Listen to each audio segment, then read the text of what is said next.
வணக்கம். இரவு நேர பிரதான செய்திகள். செய்திகளின் ஊடாக நர்மதா சிறையில் முதலில் தலைப்புச் செய்திகள்.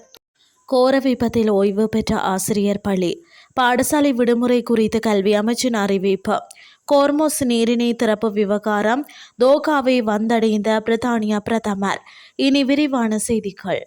வவுனியாவில் இடம்பெற்ற கோர விபத்தில் ஓய்வு பெற்ற ஆசிரியர் உயிரிழந்துள்ளதாக காவல்துறையினர் தெரிவித்துள்ளனர்.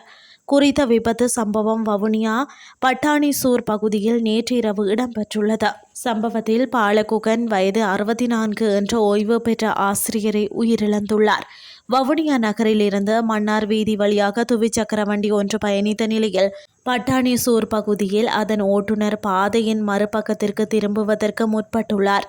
இதன்போது அதே திசையில் பின்னால் சென்ற லொரியொன்று துவிச்சக்கர வண்டியுடன் மோதி விபத்துக்குள்ளானது. விபத்து இடம்பெற்ற உடனேயே லொரியின் சாரதி வாகனத்தை நிறுத்திவிட்டு அங்கிருந்து தப்பி ஓடியுள்ளதாக தெரிவிக்கப்படுகிறது.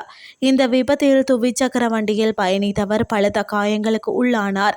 அருகில் இருந்தவர்களின் உதவியுடன் அவர் மீட்கப்பட்டு உடனடியாக வவுனியா மாவட்ட பொது வைத்தியசாலையில் தீவிர சிகிச்சைக்காக அனுமதிக்கப்பட்டார்.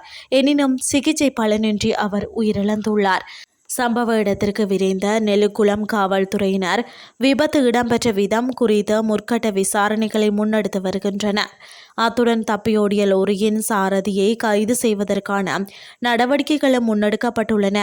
மேலதிக விசாரணைகளை நெலுக்குளம் காவல்துறையினர் முன்னெடுத்து வருகின்றனர். பாடசாலைகளுக்கான விடுமுறை குறித்து கல்வி அமைச்சு அறிக்கை ஒன்றை வெளியிட்டுள்ளது. அரசு மற்றும் அரசு அனுமதியின் கீழ் இயங்கும் தனியார் பாடசாலைகளுக்கான முதலாம் தவணையின் 2ஆம் கட்ட கற்றல் செயற்பாடுகள் இன்றுடன் நிறைவடைவதாக கல்வி அமைச்சு அறிவித்துள்ளது. கல்வி அமைச்சு வெளியிட்டுள்ள அறிக்கையில் குறித்த விடயம் தெரிவிக்கப்பட்டுள்ளது. அதற்கமைய பாடசாலைகளுக்கு நாளை முதல் எதிர்வரும் 19ஆம் தேதி வரையில் விடுமுறை வழங்கப்பட்டுள்ளது. இந்த நிலையில் பாடசாலைகளுக்கான 2ஆம் தவணைக்கான கற்றல் செயற்பாடுகள் எதிர்வரும் 20ஆம் தேதி ஆரம்பமாக உள்ளது. அவ்வாறு ஆரம்பிக்கப்படும் 2ஆம் தவணைக்கான கற்றல் செயற்பாடுகள் 2026/7/24 வரை நடைபெறும் என கல்வி அமைச்சு குறிப்பிட்டுள்ளது. இனி வெளிநாட்டு செய்திகள். மத்திய கிழக்கு பதற்றத்திற்கு மத்தியில் வளைகுடா நாடுகளுக்கு பயணம் மேற்கொண்டுள்ள பிரித்தானிய பிரதமர் கெய்யர் ஸ்டார்மர் தோகாவை வந்தடைந்ததாக அரேபிய ஊடகங்கள் செய்தி வெளியிட்டுள்ளன. சவுதி அரேபியா, ஐக்கிய அரபு அமீரகம், பக்ரைன் மற்றும் கத்தார் ஆகிய நாடுகளை உள்ளடக்கிய வளைகுடா சுற்றுப்பயணத்தின் ஒரு பகுதியாக இந்த விஜயம் அமைந்துள்ளது. கெய்ர் ஸ்டார்மர் அமெரிக்க ஈரான் போர் நிறுத்தத்தை உறுதி செய்வதற்கு கார்மோஸ் நீரிணையை மீண்டும் திறப்பதற்குமான முயற்சிகள் குறித்து விவாதித்து வருகிறார். இன்னும் செய்ய வேண்டிய பணிகள் நிறைய உள்ளன என்று சுட்டிக்காட்டிய ஸ்டார்மர் உலகளாவிய எரிசக்தி விநியோகத்தை மீட்டெடுக்க பிராந்திய கூட்டாளிகளின் தேவையும் வலியுறுத்தினார்.